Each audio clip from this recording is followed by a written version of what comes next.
Quand on dit que la CAF est prise en otage par un homme et ses idées, un homme diabolique, on nous traite de jaloux, on nous traite de cargoulis, on nous traite de tout et n'importe quoi parce qu'on dénonce un homme par ses actes, non pas par ce qu'il est ou par sa nationalité.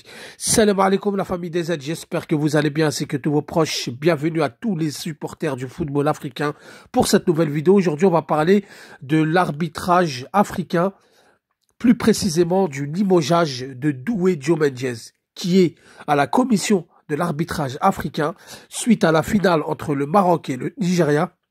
Finale de la Coupe d'Afrique des Nations remportée par le Nigeria après une remontada. Il y a eu une main qui n'a pas été sifflée dans la surface. Alors beaucoup disent main, d'autres disent qu'il n'y a pas main selon le règlement, etc. En tous les cas, Fawzi Lekdja, président de la Fédération royale marocaine de football, ne l'a pas entendu de cette oreille-là. Il a porté plainte et tout de suite, il y a eu le limogeage de Doué. Alors les amis, qui est Doué ?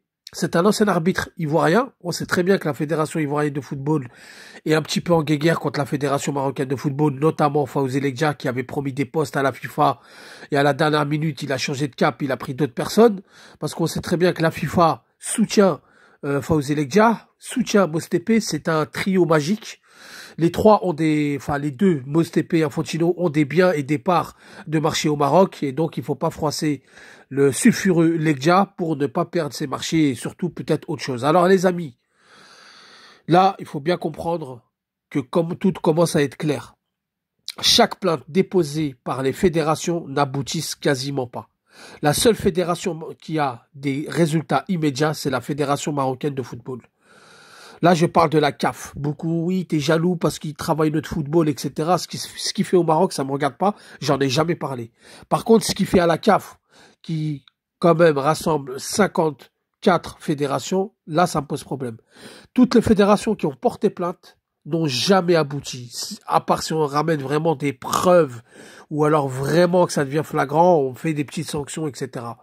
Là, il y a eu une main qui n'a pas été sifflée, alors que le Maroc n'a subi aucune injustice durant cette compétition. D'ailleurs, durant beaucoup de compétitions, ces temps-ci, je parle bien ces temps-ci, ne subissent quasiment pas d'injustice. Ils jouent tout à domicile, ils reçoivent les fédérations à domicile, donc quelque part c'est du service rendu, parce qu'il faut comprendre aussi les stades qui sont pas homologués, qui c'est qu'il y a dans les commissions, qui c'est qui valide pas. La Zambie, on a essayé d'invalider leur stade, ils ont fait le bras de fer et ils ont obtenu gain de cause. Sinon le Maroc voulait jouer la Zambie carrément au Maroc. Donc il faut comprendre tout ça. Donc c'est le Maroc. C'est qui prend des cannes pas prêt, qui repousse les dates jusqu'à nous prendre en otage une canne pour les jouer en décembre, c'est le Maroc. Mais là, aujourd'hui, on va parler de l'arbitrage et je vais vous expliquer pourquoi le Maroc prépare sa Coupe d'Afrique des Nations, pourquoi le Maroc veut absolument gagner cette canne. Ils sont en train de virer toutes les personnes, ou du moins essayer de virer toutes les personnes qui ne sont pas pliées à la politique de Fawzi Lekdja et qu'on ne peut pas acheter facilement. Toutes ces personnes-là vont sauter. Lui, la commission de l'arbitrage, il a sauté suite à une plainte, tout de suite, immédiatement, ça a été pris en compte.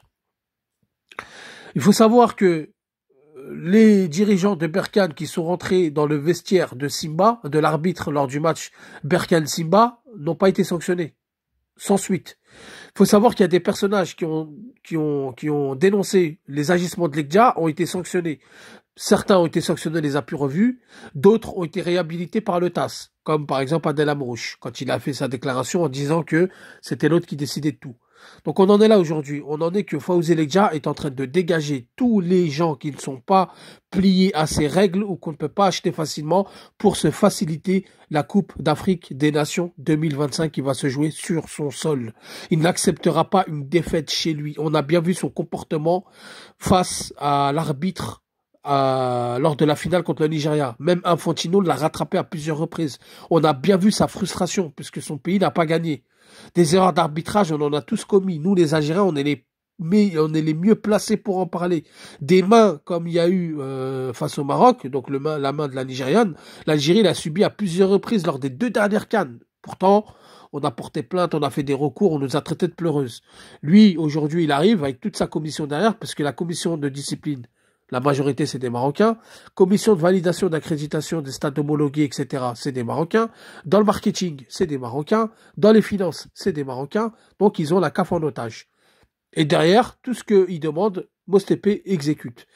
Alors, je vais revenir un petit peu en arrière. Cet arbitre-là, plutôt cet ancien arbitre avait remplacé Edji Maillet qui en 2022 avait été expulsé suite à plusieurs scandales de une ou deux fédérations, qui était d'ailleurs la fédération algérienne qui avait déposé au moins une dizaine de recours contre l'arbitrage. La seule qui a été retenue, c'est parce qu'on a ramené des photos et des vidéos qui montraient que lors du match Zambie-Algérie, l'arbitre parlait avec les joueurs, faisait les lacets aux joueurs et rentrait carrément dans le vestiaire de l'équipe, ce qui est totalement interdit pour la neutralité du sport. Il avait été sanctionné 3 mois. Suite à ça, il y a eu quand même un petit boost de la part du président algérien qui avait reçu Mostépé, qui lui avait signifié qu'il y avait eu des plaintes, qu'il y avait des scandales, etc. Donc il avait viré Edji Maillet, qui Edji Maillet était de mèche avec certains arbitres corrompus. Et donc, lui, il avait remplacé Edji Maillet. Sauf que lui, il ne s'est jamais plié à la politique de Leggia, n'est jamais tombé dans la facilité, n'est jamais tombé dans la corruption de Fawzi Leggia. Alors, il faut l'écarter car il est dangereux. Et le prétexte, c'est la main qui n'a pas été sifflée lors de la finale entre le Nigeria et le Maroc. Donc, à ce rythme-là, si on doit virer à chaque fois qu'il y a des heures d'arbitrage, le président de la commission des arbitres, bah, tous les jours, on va voir des nouvelles têtes. Non. Fawzi Leggia prépare sa CAN, il va acheter tout le monde. Il veut arriver avec des certitudes pour gagner la CAN chez lui. Comme le pays politiquement ça va très mal, économiquement ça va très mal, il leur reste que le football. Ils ont mis tapis sur le football. Et c'est une réalité. Je sais que la vidéo ne va pas plaire à beaucoup, mais c'est une réalité.